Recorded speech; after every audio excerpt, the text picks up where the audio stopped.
The views and opinions expressed on America's Workforce Union podcast and its digital media channels are solely those of the speakers and do not necessarily represent the views and opinions of the producers or sponsors. Welcome to the America's Workforce Radio Podcast, the flagship production of the American Workers Radio and Podcast Network, where organized labor and its never-ending fight to protect the rights of the American worker come first. Now, presented by LIUNA, Laborers International Union of North America. Here's your host, Ed Flash Ferens. Medical residents in Minnesota want to go union. Amazon gets dinged in Illinois. And today on the show, the latest from the Heat and Frost Insulators and the National Labor Office of Blue Cross and Blue Shield. Welcome to the Wednesday, March 26th edition of America's Workforce, where we're available on at least 5 platforms, including YouTube, Apple Podcasts, iHeartRadio, Spotify, and Pandora. Mr. Pete Ielmini will be our featured guest on the show today, longtime supporter of America's Workforce. Pete serves as the executive director of the Mechanical Insulators Labor Management Trust, the go-to website, Mechanical Insulators, LMCT.com. A couple things we're going to get into today: the reintroduction of the Federal Mechanical Insulation Act and the Mechanical Insulation Installation Incentive Act. Boy, that's a mouthful. In a nutshell, mechanical insulation, real simply, is the one thing that goes into a building and starts paying for itself as soon as the system is activated. We're talking about putting this in over 300,000 federal buildings. Now, mind you, the current administration wants to close a lot of federal buildings. So obviously, we're not going to discuss those. But the ones that remain, well, they can use some protection when it comes to saving energy. And that's what it's all about. And when you're saving energy in a federal building, you're saving energy for taxpayers. So we'll check the progress of that. We're also going to talk about what the Labor Management Trust is doing around the country, and that is visiting local unions with a strategic plan to bring the local union officers and local contractors together to develop a plan, a mutual plan that will increase work opportunities for members and the contractors, so everybody benefits. And how about this? A couple of years ago, Pete reports they performed such a workshop. This would be in Local 38 in Pennsylvania, and they had a huge victory, and he'll talk about that. Also, we're going to get into fire stopping, what that's all about and how important that is, especially in so many buildings that actually need it, and that could make a difference between life and death. So Pete Ielmini will be our first guest on the show today. Then we're going to check in with Merrilee Logue.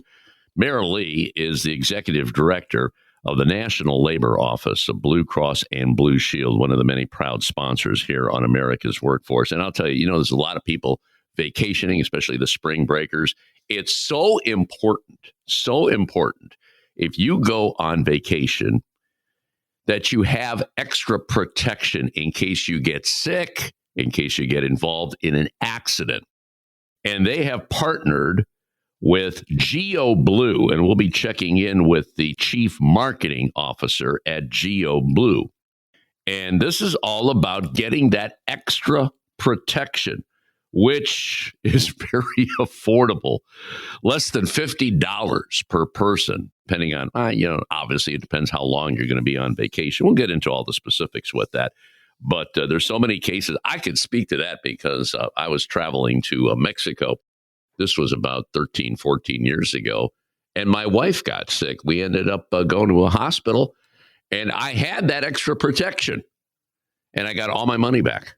So important, so important. So that'll be a good conversation coming up at the end of the show with Merrilee Logue and the Chief Marketing Officer at GeoBlue. Now, a brief look into the world of labor. The segment brought to you by Boyd Watterson Asset Management. You can find more at boydwatterson.com. The governor of Illinois, J.B. Pritzker, has vetoed a bill that would have limited Amazon's use of productivity quotas in its warehouses. New York, California, and 3 other states have passed laws regulating warehouse quotas following widespread reports of injuries and high employee turnover in Amazon's logistics supply chain. Now, the company, no surprise here, Amazon has tried to evade the state laws by claiming it does not technically use quotas, which state regulators have contested. If you go back to December, a Senate committee published a report linking Amazon's demanding quotas to unsafe working conditions. So they have the facts. The vetoed Illinois bill would have required Amazon to share any quotas in writing with workers and document any discipline or firings related to quota shortfalls. The stats bear this out when you compare Amazon's warehouses to other warehouses. The injury are about twice as high. That's right. Medical residents at the University of Minnesota are seeking to unionize, with SEIU's Committee of Interns and Residents submitting authorization cards from a majority of the proposed bargaining unit. Now, SEIU, the Service Employees International Union, has organized nearly 20,000 residents in the past 5 years. By comparison, Starbucks Workers United, which has garnered far more media attention, represents roughly 11,000 baristas. Now, because the University of Minnesota is a public institution, Minnesota law will allow the residents to join the union if the state's labor agency can verify that a majority of them have signed valid authorization cards, which is a process much quicker than election procedures under the National Labor Relations Act. So good news for the residents over there at the University of Minnesota. You know, when the laws are a little bit more friendly to workers, good things happen. No doubt about that. You know, for the last couple of days, we've been talking a whole lot about Social Security and the changes that have happened in the last couple of months, and there have been many. The Washington Post did a story yesterday talking about all the problems. In fact, their website crashed 4 times in the last 10 days, blocking millions to access while everybody's trying to get information, and it's being overloaded right now. And a lot of people are no longer working there. 12% of the staff is gone, 12% of 57,000 employees. Now, several have taken early retirements, others just let go, apparently because the system is not efficient enough. That's what we're hearing.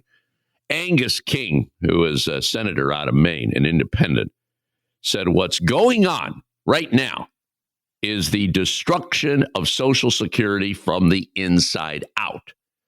And yesterday on Capitol Hill, there was a hearing into the person who's going to be the next head of Social Security. And this is Trump's pick, Frank Bisignano. Rich Fiesta, executive director of the Alliance for Retired Americans, issued the following statement.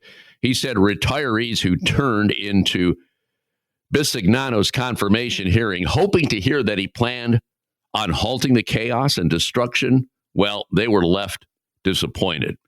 He refused to contradict Musk's claim that Social Security is a criminal Ponzi scheme or acknowledge that a person whose claim takes 3 months longer to complete simply because of new DOGE-imposed changes had experienced a cut in the benefits they earned. Mr. Bisignano knows a lot about processing payments and came across as a big fan of artificial intelligence in call centers. Unfortunately, he said nothing to assure older Americans that he gets the unique challenges technology presents to Social Security beneficiaries who are older and have less access to or familiarity with technology. And we urge members of the Senate to reject his confirmation. That's a tall order. We'll see what happens. You know, again, many people are speaking out, and I want to share with you a website This is courtesy of the Federal Unionist Network. Federal unions being attacked left and right now. But here's the website you want to check out: SavePublicServices.com. SavePublicServices.com. This site lets you, as a user, to join a rapid response network to be notified of emergency protests in your community against cuts to public services. It also offers assistance to people looking to get involved in organizing efforts, and we're seeing more and more of that happen. Again, the website to go to, SavePublicServices.com. All right, we're going to take a quick break. When we come back, Pete Ielmini on behalf of the Heat and Frost Insulators. This is America's Workforce. It takes LIUNA to keep America running. Over 70,000 public employees are part of LIUNA, the Laborers International Union of North America, delivering critical services such as healthcare and emergency response, as well as maintaining roads and sanitation systems. Even the National Postal Mail Handlers Union, representing over 47,000 U.S. postal workers, is affiliated with LIUNA. Find out what it takes for LIUNA to keep America running at liuna.org. That's LIUNA.org. Melwood, advancing economic independence for workers with disabilities for more than 60 years. Learn more by visiting melwood.org. The Iron Workers Great Lakes District Council, consisting of 8 iron worker local unions in West Virginia, Pennsylvania, Ohio, and Michigan. We build the skylines and bridges along the Great Lakes. With more work than ever before, the Great Lakes District Council is actively searching out the next great iron worker, whether it's building the next Intel plant or constructing a bridge to safely connect our great cities along the lake. So join the Iron Workers Great Lakes District Council today. Find out how and learn more about the council by visiting iwdistrictcouncil.com. America's Workforce is brought to you in part by Broadstripes, the digital tool for union organizing and member communication at broadstripes.com. We're the nurses, firefighters, and claims representatives that help keep our government services running. We respond to natural disasters. We care for our nation's veterans, and we investigate discrimination in the workplace. We are federal and D.C. government workers, and we are proud to serve the American people. Working in more than 70 agencies across the government, we know we can fulfill our mission because our union has our back. Learn more at afge.org. Paid for by the American Federation of Government Employees, AFL-CIO. America's Workforce is brought to you in part by the Heat and Frost Insulators Labor Management Cooperative Trust. Find out more at insulators.org/LMCT. Now, back to America's Workforce. Here's Ed Flash Ferens. And remember, you can check us out on Facebook or follow us on X, formerly known as Twitter. That would be AWF Union Podcast, AWF Union Podcast. Let's go to line number 1.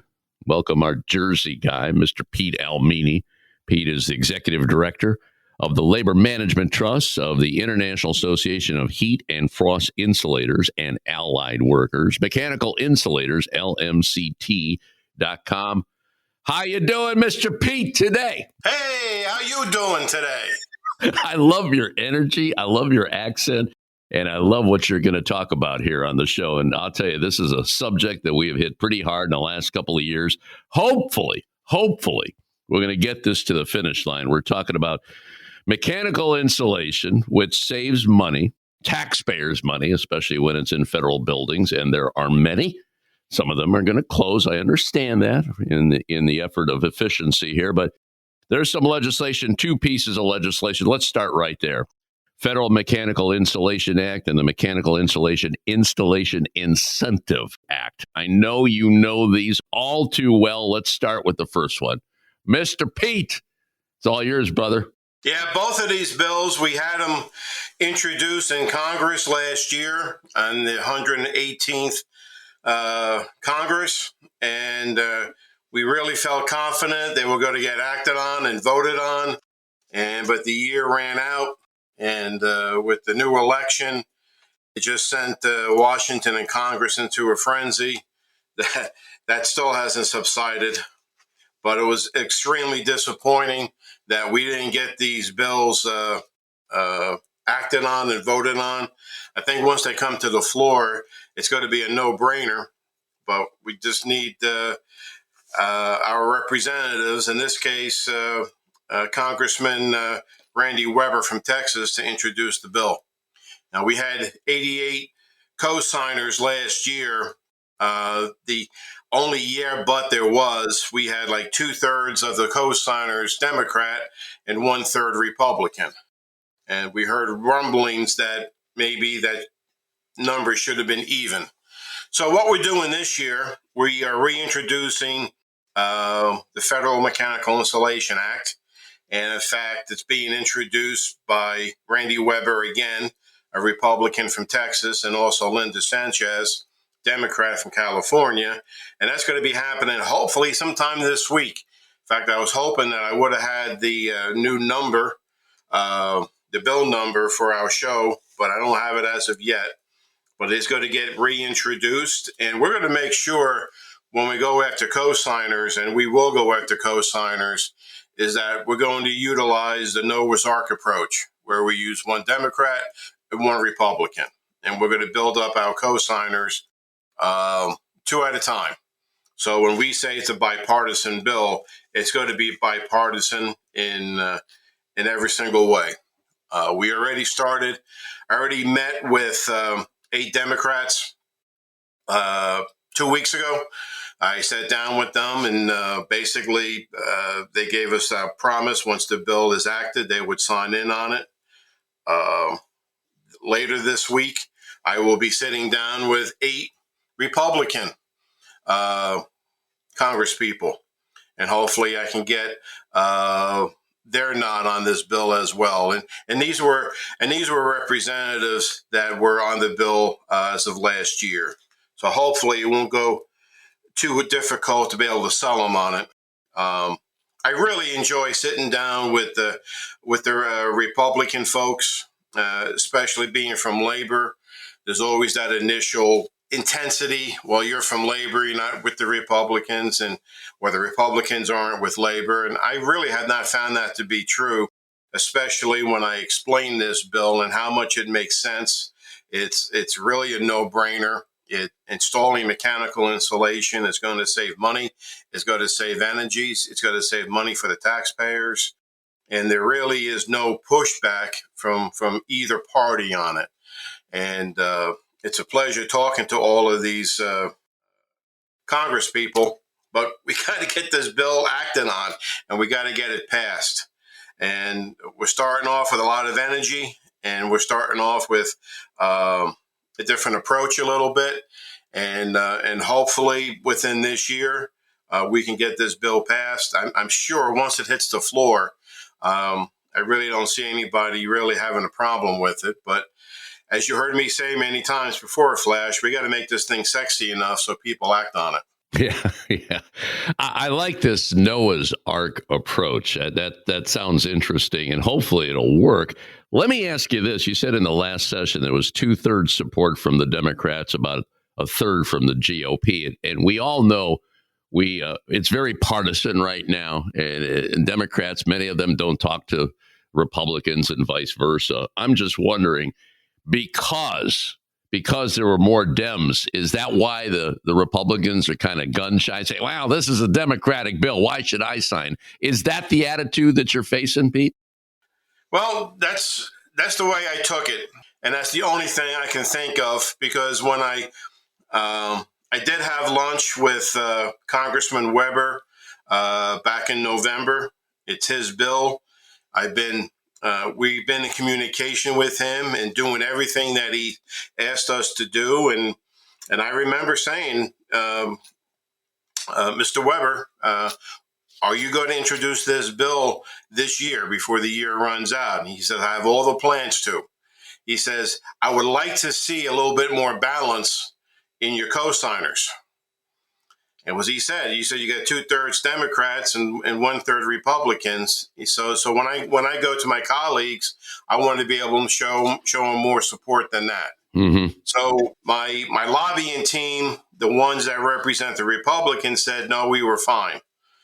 And I questioned that. I said, well, I heard it straight from Mr. Weber's mouth. He wants more of a balance on these co-signers. So when the bill wasn't introduced, we had a little conversation internally with my lobbying team, and we kind of changed up the lobbying team a little bit. And I brought in the lobbying teams fresh perspectives on the Republican side, and we introduced a Noah's Ark approach. And we're going to make sure that we're going to have an even amount of Republicans and Democrats to be able to support this bill. And if that was the deciding factor, well, I'm going to eliminate that and rectify it. So hopefully there won't be any more yeah buts about this bill. We want to get this thing done. I hear you. Another question here. When we started this conversation, which has been, my gosh, probably a year and a half ago, and this is when it was first introduced, I got this number written down, 355,000 federal buildings. Yes. That you're looking at. Has that number gone down? Because we're hearing, well, these buildings, many of them, they're going to close. Do we know anything about that right now? What's the status on that? I'm going to say right now that really hasn't changed. I know the headlines and what makes the news and CNN and Fox and all of the other networks that talk about the energy, the efficiency of the government and shutting down buildings. I mean, there's no doubt there's some buildings in Washington that are vacant that should be utilized more. But when you look at overall in the country, all of the federal buildings, 3 facilities, 350,000 of them. I don't care if even if you take off 50,000 buildings, that still leaves 300,000 federal buildings that are consuming energy. The U.S. government is the number one consumer of energy in this country. And it's something that most people don't realize. So all of these 350,000 facilities are consuming 40% of this country's energy sources.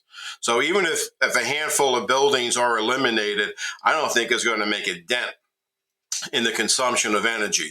And the mechanical insulation is not going to be the golden sword is going to fix everything, but it is going to be one of the commodities that will have an impact on saving the U.S. government's energy usage. And when you're saving government money, you're saving taxpayers' money. Let's be clear about that. Pete Ielmini joining us on our live line today. Pete, Executive Director of the Labor Management Trust of the International Association of Heat and Frost Insulators, a website, the go-to website, Mechanical Insulators, that's plural, LMCT.com. More to come from Pete. Later in the show, we're going to check in with the National Labor Office of Blue Cross and Blue Shield. Back in a few minutes. You are listening to America's Workforce.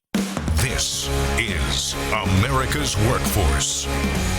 It takes LIUNA to build North America's infrastructure. From roads and bridges to schools and skyscrapers, the men and women of LIUNA, the Laborers International Union of North America, build the projects we depend on. From constructing the Freedom Tower on the site of the former World Trade Center to untangling Washington, D.C.'s congested interstate, LIUNA members do the work that matters. Find out what it takes to be built by LIUNA at liuna.org. That's liuna.org. America's Workforce is brought to you in part by the International Brotherhood of Teamsters, where you can find more at teamster.org. America's Workforce is sponsored in part by Boyd Watterson Asset Management, LLC. Find out more about our investment solutions tailored to meet the needs of Taft-Hartley funds at boydwatterson.com. America's Workforce is brought to you in part by the International Federation of Professional and Technical Engineers. You can find more at ifpte.org.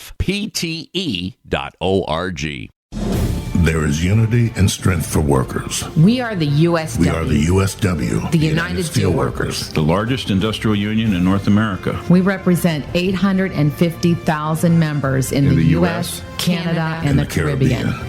We work in metals, Rubber, chemicals, paper, oil refining, atomic energy, and the service sector. we are steelworkers, standing strong and fighting for what's right.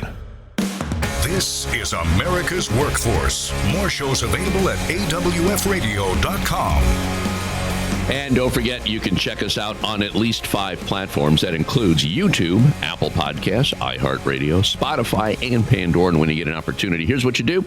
Just sign up, receive our shows on a regular basis, and give us a rating. We always appreciate those 5-star ratings, so please keep them coming.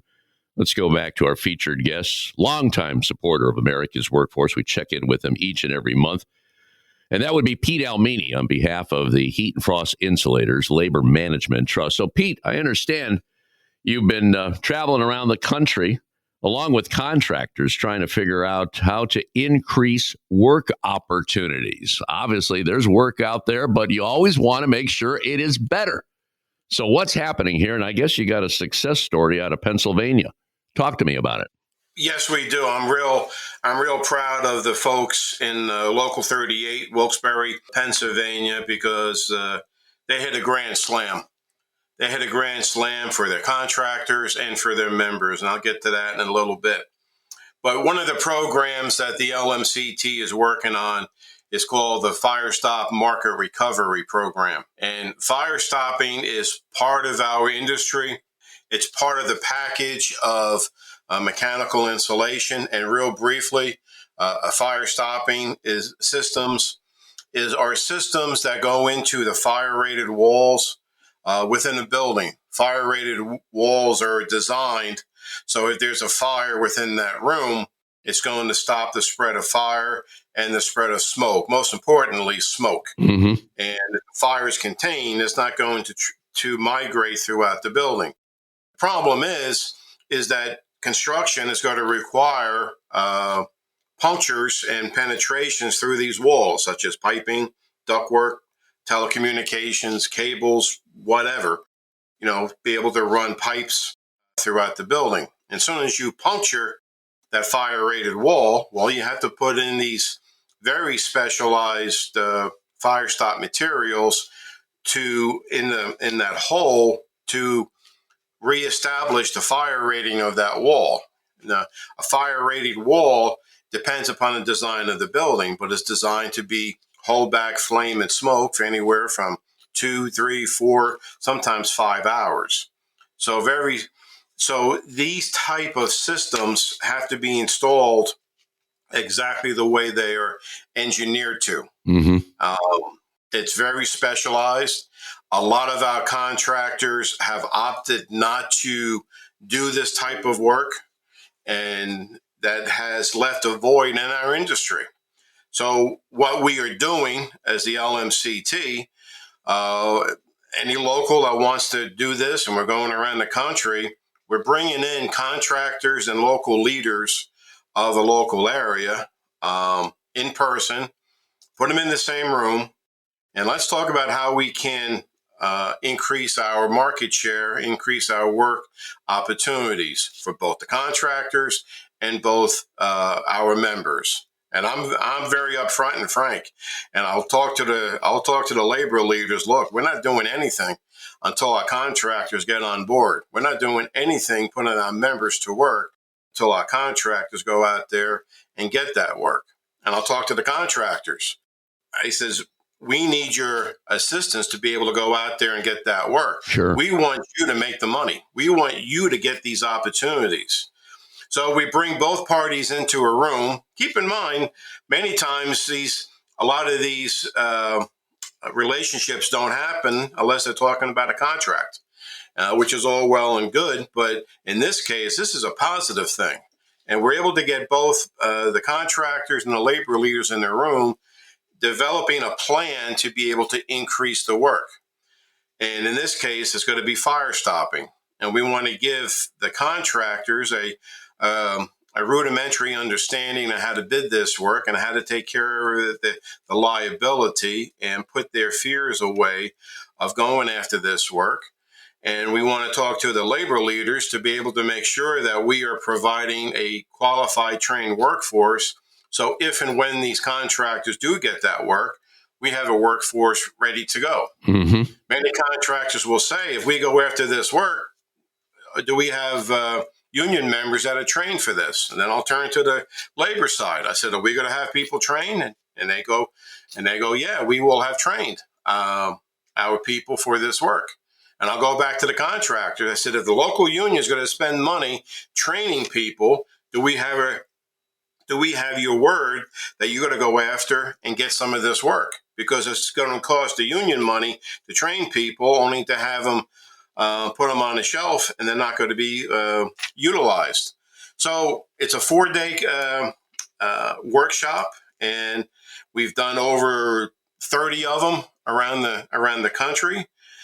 2 years ago, Local 38, a local at Wilkes-Barre, Pennsylvania, took the course, and for 2 years now, they've been working behind the scenes to be able to work with the contractors, and the contractors been working on this. They've been working on training with the members, and there was a large retail facility with 14 buildings that required fire stopping, and the opportunity came for Local 38 contractors and to get involved in this work, and they secured the work. And it was again, I call it a grand slam. Right now, as we speak, they started the work about 2 months ago. 20% of their membership right now is working on fire stopping, which includes a tremendous amount of overtime. And they expect that number to increase over the next 5 to 10 years. And that's an incredible opportunity for a small local to be able to get that work. And one of the comments were made, wow, Local 38, they got some good luck in that area. And I'm real quick to say, I said, Tip Wright, the business manager for Local 38, it wasn't good luck. I said, I don't believe it's good luck as much as people think it's just by chance. Good luck happens when preparation meets opportunity. Amen to that. And the opportunity came up for this work to happen, but Local 38 and their contractors were prepared to jump on it, and they did. And because they were prepared for it, they are receiving the fruits of their labor, if you will, because now those members and their families are going to be having all of this work that's going to help them, help their local, help their benefits. And one small item that people don't realize as much, yeah, work is nice and the opportunity and benefits and all of that, but just maybe because of the work these members are doing, it also may just save some lives in case there's ever a fire. Oh, man, what a great story. My gosh, they went from 0, and this was 2 years ago, to 20% of their work dealing with fire stopping. That is awesome. And you said all together. Yes, sir. So we got Local 38. I want to get, you mentioned the business manager there. Let's get him on the show. Let's talk about that. Okay. And also, you mentioned there were about 30 other locals. Give me a list of all those locals. We'll do them a shout out. All of them a shout out here on America's Workforce for making things happen. Things just, to your point on the luck thing, things just don't happen. Things, especially like this, you got to make them happen. You got to figure out what can be done. And that's exactly what you did here, making sure you get the contractors and the unions together. They get the training, they get the jobs, bingo. And now they're working overtime, something that did not happen a couple of years ago. I love that story. Who's next on your list here? Anybody that you're targeting right now? I'm sure I don't know how many locals you have with the heat and frost insulators, but there's got to be many, many more that you're going to target, right? Well, we got 95 locals between the United States and Canada.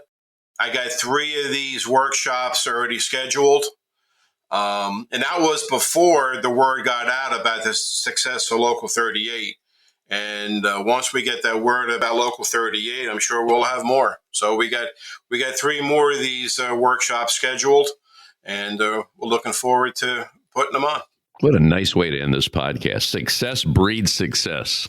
Pete Ielmini, you're a gem. Thank you so much for joining us here on America's Workforce. Pete, of course, the Executive Director of the Labor Management Trust for the International Association of Heat and Frost Insulators and Allied Workers. That website to go to, Mechanical Insulators, LMCT.com. You take care, brother. We'll talk to you next month, okay?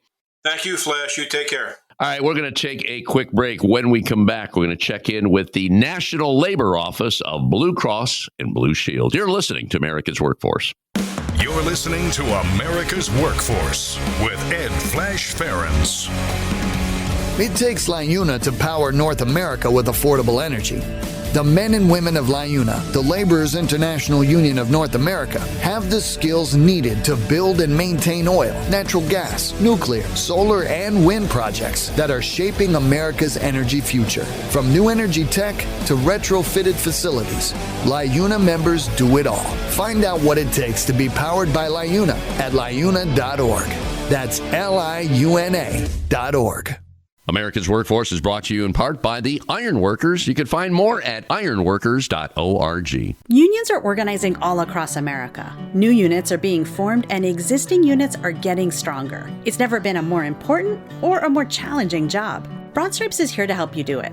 Broadstripes is an all-in-one communication and organizing tool. Unions of all sizes rely on us, from nationals like LIUNA and Unite Here to locals throughout the U.S. and Canada. With Broadstripes, you can text and email your members, create digital membership cards, identify leaders, and build the power you need to win. Check us out at broadstripes.com.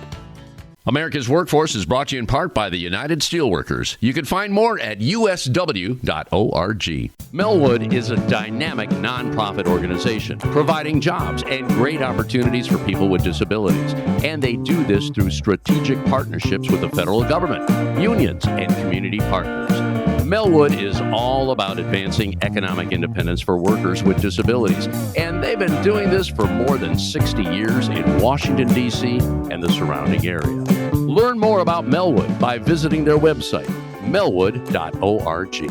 America's Workforce is brought to you in part by the Communication Workers of America. You can find more at cwa-union.org. America's Workforce is presented by the Laborers International Union of North America. Feel the power right now at liuna.org. Now, back to Ed Flash Ferens with America's Workforce. And don't forget, you can check us out on Facebook or follow us on X, formerly known as Twitter. That would be AWF Union Podcast, AWF Union Podcast. This next segment is brought to you by Blue Cross and Blue Shield's National Labor Office. You know, Blue Cross and Blue Shield companies formed out of a need to provide affordable health care to teachers, loggers, and miners. Well, in 1965, the Blues developed the National Labor Office to strengthen its commitment to organized labor. And today, Blue Cross and Blue Shield's National Labor Office remains focused on America's workers, advocating for affordable and equitable health care, partnering with strategic alliances to provide industry-leading products and services, and proudly serving more than 18 million unionized workers, retirees, and their families, all working hard for America's working families for the health of America. You can learn more by following them at Blue Labor on LinkedIn and X, formerly known as Twitter. I am happy to be joined today by Merrilee Logue. And for those who don't know, Merrilee is the executive director of the National Labor Office at Blue Cross and Blue Shield Association, where she oversees the National Labor Office. Welcome back, Merrilee. Thanks, Flash. I'm happy to be back. Thanks for the opportunity to come on and discuss healthcare that matters to so many American workers. Our topic today is timely and an interesting one. We're going to be discussing health insurance for anyone who's traveling abroad to a different country. No matter which insurance you choose, it's important that you buy additional coverage, even if you currently have health insurance. Specifically, we will be reviewing Blue Cross and Blue Shield's international travel health insurance called GeoBlue. We have a guest with us to share important information about this coverage. But, Flash, this topic came to mind as a good idea for a monthly podcast when my daughter and her friends traveled to Italy last summer for 3 weeks. Although they each were covered under their parents' health insurance, I had them sign up for additional protection, less than $50 for each of them for the entire trip. Within the first week, one of her friends passed out from dehydration and was taken to the hospital. It all turned out fine, but according to them, having the coverage was priceless. Not only did the concierge service help them with translations and navigate what to do and where to go, they didn't have to pay up front. You know what? You're a good mom. Additional protection for your daughter. I like that. I like that a lot. And I'm so happy that everyone was safe. And it sounds like GeoBlue coverage is a really good investment. So, Merrilee, who are we having join us today? Today, we are joined by Lynn Pina. Lynn is the Chief Marketing Officer at GeoBlue. All right, Lynn, welcome to the show. And can you tell us a little bit more about your background and the work you do at GeoBlue? It's all yours, Lynn. Hi, Flash. Thanks for having me on here. I'm really grateful to be here with all of you all. Just a little bit about me. So I grew up abroad in multiple countries, so I really enjoy the opportunity I have today working with GeoBlue to be able to travel and work abroad.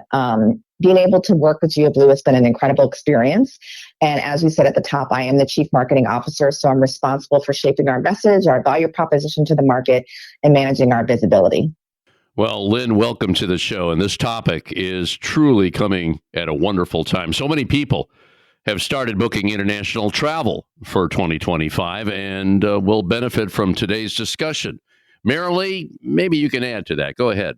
They sure will. Since the pandemic, we have seen international travel return. According to the U.S. Travel Association, foreign visits are up by 24% this year versus last year.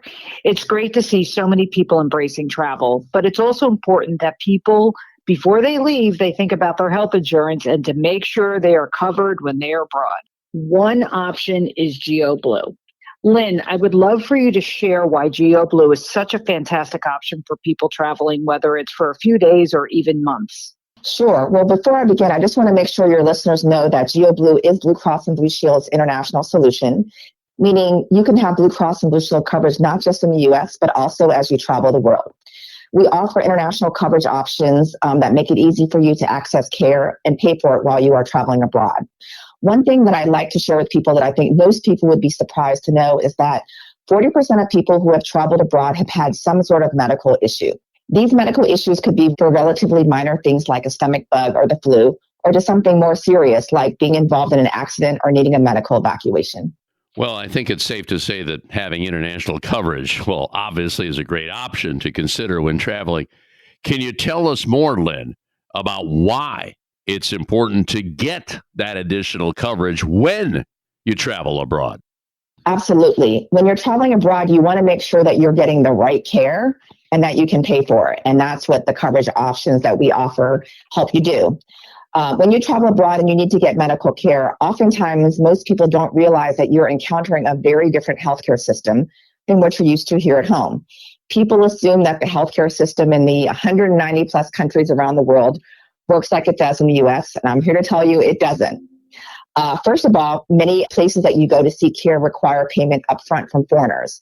They don't want to risk you walking out the door and not paying them, as they'll never be able to collect the money from you. This might not be a big deal for small charges or small incidents, but if you're admitted to the hospital, you could be on the hook for thousands of dollars in payment before they're willing to even treat you.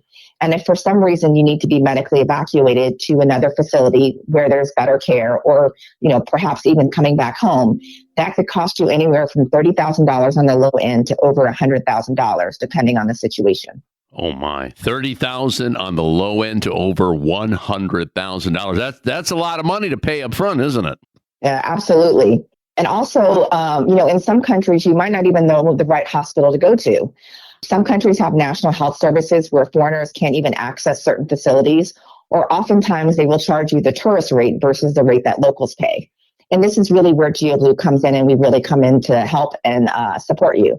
We know the ins and outs of healthcare systems around the world. We have relationships with providers who will accept a guarantee of payment from us and bill us directly, so you don't have to pay out of pocket or risk being put into a difficult financial situation. Merrilee mentioned that her daughter and her friends didn't have to pay up front, and that's really due to the relationships that GeoBlue has with providers and our ability to coordinate that direct payment between us and that provider. Now, Lynn, this is so interesting, and those relationships sound like they're the key to helping people get the best care when they are abroad. I have to ask you, are there any resources GeoBlue offers to help people when traveling? Yes, definitely. Of course, in addition to the coverage, we have an award-winning mobile app that people can access while they are traveling. And this app has a lot of great features and tools that make it easy for you to get care and access care while you're abroad. Some of the tools that people can access, we have a medicine equivalence tool. Most people don't realize that whatever medication you might be taking here in the U.S. often is not called the same thing someplace else. So we have a tool that helps you translate that. We also offer some translation tools that allow you to communicate with medical providers who might be speaking a different language than you. We offer a provider finder so you can look for quality doctors and facilities wherever you're located. And then it also offers country-specific alerts, so you can get alerts about health and safety issues that might be happening in the location where you are. That's so helpful, Lynn. It's especially beneficial to have access to all the information in front of you on your phone. Can you tell us more about the member experience when calling or actually being in person when you're seeking care? Sure. So one of the things that's really important is to be able to pick up the phone and call someone 24/7, 365. Obviously, if you're traveling abroad, you're on a different time zone than what's here in the U.S. And so that's one of the great things that we offer is we are here 24/7, 365. People can call us for help finding the right provider. You might already be in a hospital and you want to know it's the right hospital. So you can also contact us in those situations. Any questions you have about accessing care or your coverage, we're here to help you. So people can just pick up the phone and contact us using the number on the back of their ID card or the number shown in the app. Lynn, that's a lot of information there. How do people sign up for GeoBlue coverage? And does it matter how long someone is traveling? No. So the great thing is that we offer solutions for any trip length. So we offer solutions for if you're just taking one trip or you're taking multiple trips in 1 year, you can buy what's called an annual policy, and that covers you for all your trips. And signing up is really simple and easy. People can just go to our website, which is geobluetravelinsurance.com, and they can get a quote in seconds. Lynn, when my daughter went abroad, we were able to sign the entire group up at once, which made it so easy. Is that something that's still available? Yes, it is. GeoBlue is not just for individual coverage or just for one person. We know that oftentimes people take trips together, whether it's, a group of friends going together or family trips. So we offer rates for groups of individuals that are traveling together, and they can be purchased all at once. We also offer employer-sponsored coverage for business travel and or long-term living and working abroad, as well as coverage for students studying abroad. It's amazing how easily GeoBlue takes the worries and what ifs out of international travel so you can take that trip with peace of mind. That's what you want. So what does the cost look like for international coverage? Lynn, this is all yours. Yeah, important question. So when thinking about price, it's important to remember that, obviously every case is different. But I will say that the cost per person for one of our travel plans is very reasonable. People are often surprised at how affordable it is. Our consumer plans offer up to $1 million in coverage for less than $2 a day as a starting point. And a perfect example is Merrilee's story at the beginning of the show, where the cost of the coverage was really affordable and accessible for her and her friends, and it was easy to purchase. So I really encourage anyone traveling to take the time and look and see what's available. And, it's important to remember that if you need a passport, you need a health plan abroad. Thank you, Lynn. All information that's very helpful. I would like to reiterate again that when you're traveling abroad, obtain international coverage. GeoBlue is a great option for anyone that would like that kind of coverage. So I encourage all our listeners to add checking out GeoBlue to their pre-travel to-do list. Lots of good information here. Merrilee and Lynn, it looks like it's about time to wrap up our conversation. Lynn, it's been so great. I mean, really great having you on the show. And thank you for all the fantastic information about GeoBlue. Merrilee, anything from you at this point? Flash, as always, thank you so much. And just remember, at Blue Cross and Blue Shield, we are dedicated to supporting American workers and their families so they have the health care coverage they need when they need it. As for me and my team, we sponsor labor events, conferences, and conventions throughout the year. You can also follow us at Blue Labor on LinkedIn and on X, formerly Twitter. Very good. And thank you to our guests from Blue Cross and Blue Shield Association, Merrilee, Logue, and Lynn Pina, for sharing their expertise.